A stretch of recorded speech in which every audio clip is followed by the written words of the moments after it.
मर्जी अध्यात्म की दृष्टि से दरिद्र कौन है और धनवान कौन है?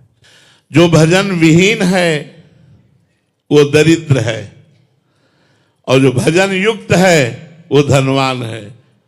कबीर साहब कहते हैं, कबीरा सब जग निर्धना, धनवंता नहीं कोई, धनवंता सोई जानिए, जाके राम नाम धन होई। दरिद्र कौन है? जो भजनहीन है। और धनवान कौन है?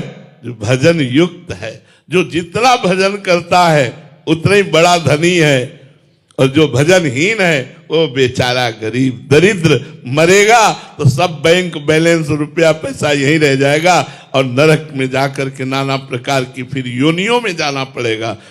और अगर भजन किया है तो आपका परलोक संभल जाएगा, लोक परलोक सब संभल जाएगा। ये सच्ची बात मान लो। गोस्वामी तुलसीदास जी के शब्द हैं, जब राम का नहीं था तो मांगने से टुकड़े नहीं मिलते थे, आज राम का हो तो बादशाह ताज उतार के रखता है। लोक परलोक दोनों जगह अगर आनंद प्राप्त करना है तो भगवान की शरण में हो जाओ, भगवान का नाम जप करो, सब तुम्हारा सुखमय हो जाएगा। यदि तुम भगवान का आश्रय ले लो, भगवान का भजन करो। तो दरिद्री कौन? जो भजन नहीं करता। और धनवान कौन? जो भगवान का भजन करता है। असंतोषी ही दरिद्री है और संतोषी ही धनवान है। संतोष वही है जो भगवान का आश्रय लिए है, जो भगवान के विमुख है। तो सबसे बड़ा धनी कौन?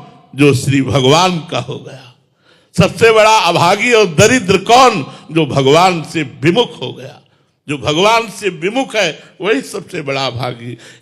हम तुम्हें अपने जीवन की बात बता रहा हूं, किसी योग्य नहीं, केवल भगवान की शरण में हुए तो मूकम करोति वाचालम पंगुम लंघयते गिरिम यत् कृपा तमहम वंदे परमानंद माधव। वो भगवान आप देख ही रहे, हम तुम्हें क्या वर्णन करें। तो क्या आप के भगवान नहीं? आप क्यों भटक रहे हो?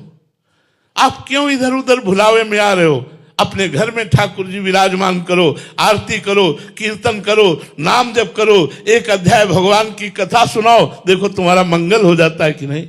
ये जादू टोना इधर उधर हम तुम्हें सुख दे देंगे, ऐसा कौन पैदा हुआ है किसी को सुख दे दे। निज कृत कर्म भोग सुन भ्राता, को न काहू के सुख दुख कर दाता। अवश्य में वो भोक्तव्यम कृतम कर्म शुभा शुभम। अवश्य आपको भोगने पड़ेंगे जो कर्म करोगे। इसलिए खूब नाम जप करो। नाम जापक धनी, भगवत विमुख नाम जपने वाला जो नहीं है वो सबसे बड़ा दरिद्र है, बेचारा, दया का पात्र है। महाराज जी, आपने कहा कि अपने कर्म भोगने पड़ेंगे। हमसे गलतियां हो गई इसी जन्म में, अभी कैसे मतलब भोगने ना पड़े, ऐसा कोई विधान है? हाँ देखो, अगर हमारा सुप्रीम कोर्ट फांसी निश्चित कर दे, एक रास्ता है, राष्ट्रपति क्षमा कर दे। अगर राष्ट्रपति महोदय क्षमा कर दे तो उसकी फांसी टल जाएगी कि नहीं? ऐसे ही अनंत ब्रह्मांडों के राष्ट्रपति हमारे श्री कृष्ण प्रभु हैं, श्री राम हैं। यदि हमसे घोर अपराध बन गए हैं तो भगवान कहते हैं, सर्वधर्मान परित्यज्य मामेकम शरणं व्रज, अहम त्वं सर्व पापेभ्यो मोक्षयिष्यामि मां शुचा। मैं तुम्हें माफ कर दूंगा।